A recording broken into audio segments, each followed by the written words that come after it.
students, test to maths chapter 11 probability distributions நிகழ்தகவு பரவல்கள் exercise 11.3 பயிற்சி 11.3 இதில் 5th sum நம்ம பார்க்க போகிறோம்.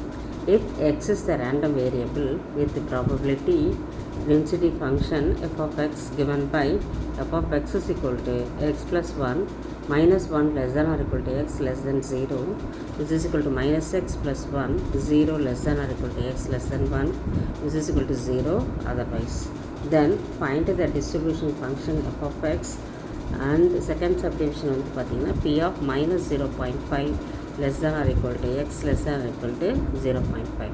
இப்போ நம்ம ஃபஸ்ட்டு டிஸ்ட்ரிபியூஷன் ஃபங்க்ஷன் வந்து இப்போ நம்ம கொடுத்துருக்குற இன்டர்வலை நம்ம ஒரு நம்பர் லைனில் குறிச்சிக்கலாம். இப்போ மைனஸ் இன்ஃபினிட்டி, அதுக்கு அடுத்தது மைனஸ் 1 0, அப்புறம் 0லேருந்து 1, அதுக்கப்புறம் ப்ளஸ் இன்ஃபினிட்டி. இது மாதிரி நம்ம மார்க் பண்ணிக்கிறோம். மார்க் பண்ணிவிட்டு இப்போ மைனஸ் இன்ஃபினிட்டிலேருந்து மைனஸ் 1ல் நம்ம வந்து கேபிட்டல் எஃப் ஆஃப் எக்ஸ் கண்டுபிடிக்க போகிறோம். கேபிட்டல் எஃப் ஆஃப் எக்ஸ்க்குரிய formula p of x less than or equal to x which is equal to integral of minus infinity to x f of u into du. இந்த இன்டர்வலில் f of x வந்து exist ஆகலை, அதனுடைய value வந்து 0, அதனால் the whole thing will be 0. அது capital f of x இந்த இன்டர்வலில் நமக்கு என்ன கிடைக்குது அப்படின்னு பார்த்தீங்கன்னா 0ன்னு கிடைக்குது. அதுக்கு அடுத்த இன்டர்வல் வந்து பார்த்திங்கன்னா -1 less than or equal to X less தேன் 0. அதாவது இந்த இன்டர்வலுக்கு நம்ம எடுக்கும்போது ஃபஸ்ட்லேருந்து தான் நம்ம எடுக்கணும். இங்கே வந்து இந்த இன்டர்வலில் எக்ஸுன்னு போடணும். இப்போ அதே போல் capital F of X is equal to P of X less than or equal to X equal to internal of minus infinity to X F of U into du which is equal to minus infinity to minus 1 f of u into du plus minus 1 to x. இங்கே வந்து minus 1 to x f of x du நினைக்கணும். இங்கே வந்து f of u வந்து 0 plus minus 1 to x. இந்த இன்டர்வலில் function வந்து பார்த்திங்கன்னா X plus 1ன்னு இருக்குது. நம்ம வந்து எக்ஸ் ப்ளஸ் 1ன்னு இருந்தால் கூட இங்கே வந்து வேரியபிளை மாற்றி எழுதிக்கிறோம். u plus 1 into duன்னு எழுதிக்கிறோம். இதனுடைய integration u²/2 plus u minus 1 to x. Upper limit வந்து x²/2 plus x minus of 1/2 minus 1. minus 1² வந்து நமக்கு 1 தான் வரும். 1/2 இங்கே வந்து -1, அதை தான் இங்கே எழுதியிருக்கோம். x²/2 plus x, இது வந்து மைனஸ் ஆஃப் வந்துடும். மைனஸ் இன்ட்டு மைனஸ் ப்ளஸ் 1/2 அப்படின்னு கிடைக்கும். அதுக்கு அடுத்த interval 0 less than or equal to x less than 1. Capital f of x is equal to p of x less than or equal to x which is equal to minus infinity to x f of u into du. இப்போ நம்ம ஃபஸ்ட்லேருந்தே எழுதணும்.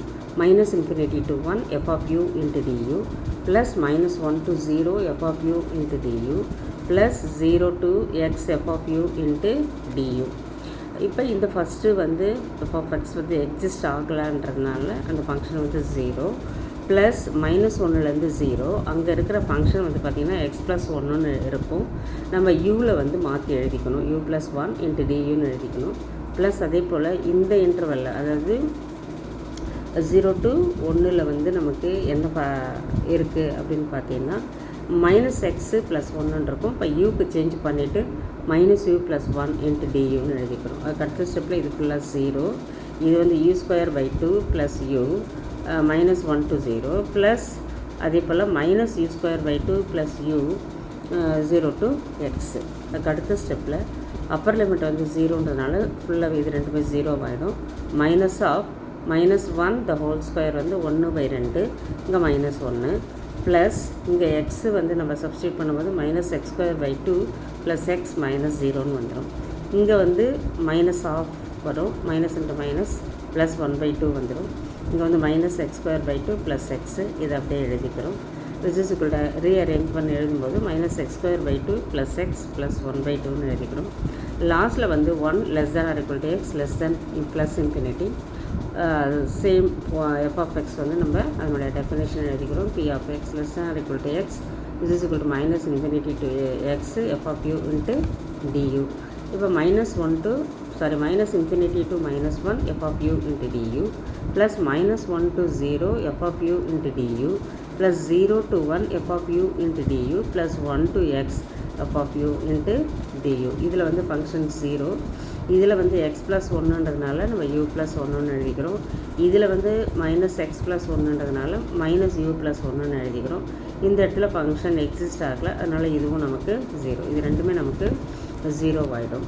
இப்போ இதனுடைய integration u²/2 plus x minus 1 to 0 plus minus u²/2 plus u 0 to 1. இந்த value நமக்கு 0. அதுக்கு அடுத்த ஸ்டெப்பில் அப்பர் லிமிட் ஃபுல்லாகவே 0 ஆகிடும். மைனஸ் ஆஃப் 1/2 மைனஸ் 1 இருக்கும். ப்ளஸ் இங்கே வந்து மைனஸ் 1/2 ப்ளஸ் 1 மைனஸ் 0. அதாவது லோவர் லிமிட்டுக்கு நமக்கு 0 வந்துடும். அதுக்கு அடுத்த ஸ்டெப்பில் அந்த முன்னாடி எழுதினதை நான் அப்படியே தான் எழுதியிருக்கேன். இப்போ 0 மைனஸ் 1/2 மைனஸ் 1 இது minus of minus into minus plus 1/2. இங்கே வந்து 1 மைனஸ் 1/2 இங்கே ப்ளஸ் 1/2 அப்படியே வந்துடுது. ஆஃப் ப்ளஸ் ஆஃப் வந்து நமக்கு 1ன்னு தெரியும். இப்போ நம்ம கேபிட்டல் f(x) எப்படி எழுதிக்கிறோம்னா equal to 0 when the interval is minus infinity less than x less than minus 1. அதுக்கு அடுத்தது x²/2 plus X plus 1 minus 1 less than or equal to x less than 0. அதுக்கப்புறம் minus x²/2 plus X plus 1/2 0 less than or equal to x less than 1 which is equal to 1 less than or equal to x less than plus infinity. இது வந்து நம்ம f(x) கண்டுபிடிச்சதுக்குரிய ஃபங்க்ஷனை வந்து நம்ம எழுதிடுறோம். அதுக்கடுத்து நமக்கு என்ன கேட்டிருக்காங்கன்னா p of minus 0.5 less than or equal to x less than or equal to 0.5 கேட்டிருக்காங்க. இதுக்கு நமக்கு கேபிட்டல் f(x) தெரிஞ்சதுனால இதுக்குரிய ஃபார்முலா வந்து என்னன்னு பார்த்தீங்கன்னா f of 0.5 minus f of minus 0.5ன்னு எழுதிக்கலாம். இப்போ 0.5 அப்படின்றது இந்த ஃபங்க்ஷனில் இருக்குது, அதாவது இந்த இன்டர்வலில் இருக்குது. அதனால் இந்த ஃபங்க்ஷனை நம்ம எடுத்துக்கிறோம். அப்போ 0.5 அப்படின்னு போடும்போது minus 0.5 the whole square by 2ன்னும் போது நமக்கு மைனஸ் 0.25/2ன்னு வந்துடும். அதுக்கப்புறம் இங்கே ப்ளஸ் எக்ஸ் இருக்கிறதுனால ப்ளஸ் 0.5, அதுக்கப்புறம் ப்ளஸ் 1/2 இருக்குது, அதை எழுதிக்கிறோம். மைனஸ் இந்த மைனஸை போட்டுடுறோம். ப்ராக்கெட்டில் வந்து மைனஸ் 0.5க்கு இந்த ஃபங்க்ஷன் நம்ம எடுத்துக்கிறோம். இதில் எடுக்கும்போது அதே மாதிரி 0.5 the whole squareன்னும் போது நமக்கு 0.25ன்னு வந்துடும். இது அதை தான் எழுதியிருக்கோம் 0.25/2. அதுக்கப்புறம் இங்கே ப்ளஸ் எக்ஸ் இருக்குது, அங்கே ப்ளஸ் எக்ஸ் இருக்கிறதுனால அது எக்ஸோட வேல்யூ வந்து மைனஸ் 0.5 அப்படின்போது இங்கே மைனஸ் 0.5 ப்ளஸ் 1/2ன்னு எழுதிக்கிறோம். அடுத்த ஸ்டெப்பில் மைனஸ் 0.25/2 ப்ளஸ் 0.5 ப்ளஸ் 1/2. இது மைனஸால் மல்டிப்ளை பண்ணும்போது இது மைனஸ் ஆகிடும், இது வந்து ப்ளஸ் ஆகிடும், இது லாஸ்ட்டில் வந்து மைனஸ். இந்த ப்ளஸ் 1/2வும் மைனஸ் 1/2வும் கேன்சல் ஆகிடும். இது ரெண்டுத்தையும் ஆட் பண்ணோம்னா ப்ளஸ் 1. இது ரெண்டுத்தையும் ஆட் பண்ணும்போது எக்ஸ் ப்ளஸ் எக்ஸ்ன்னு நம்ம ஆட் பண்ணோம்னா 2xன்னு ஆட் பண்ணிப்போம். அதனால் இங்கேயும் 0.25/2 இருக்குது, இங்கேயும் 0.25 இருக்குது. அதனால் 2 × 0.25/2 இது ரெண்டுக்கும் முன்னாடி மைனஸ் இருக்கிறதுனால மைனஸ் போட்டுக்கிறோம். ப்ளஸ் 1. அதுக்கடுத்தது 2 கேன்சல் ஆகிடும். கேன்சல் ஆகிட்டு மைனஸ் 0.25 மட்டும் இருக்கும். இதை எகைன் ரீஅரேஞ்ச் பண்ணி எழுதும்போது 1 மைனஸ் 0.25 அப்படின்னு எழுதிக்கலாம். which is equal to 0.75. இதுதான் வந்து நமக்கு தேவையான ஆன்சர். தேங்க்யூ.